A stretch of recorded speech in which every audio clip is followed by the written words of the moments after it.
তো বোর্ডিংপাড়া দুর্গাপুজোর এবারের থিম হচ্ছে শহরের জীবন এবং গ্রামীণ জীবন। ধীরে ধীরে মানুষ গ্রামীণ জীবন ছেড়ে কীভাবে শহরের দিকে ঝুঁকছে, তথা বনাঞ্চল কেটে মানুষ ইট পাথরের ঘর তৈরিতে ব্যস্ত, সেটি কিন্তু এই দুর্গাপুজোর মণ্ডপের মাধ্যমে তুলে ধরা হয়েছে।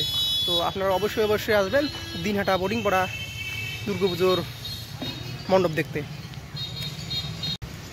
দোস্ত, আমরা এখন আছি দিনহাটা বোর্ডিংপাড়া দুর্গাপুজো কমিটিতে, আর এটা হচ্ছে বোর্ডিংপাড়া দুর্গাপুজো কমিটির পুজো মণ্ডপ। তো চলুন আমরা ভিতরে গিয়ে দেখবো কেমন। ওয়াও।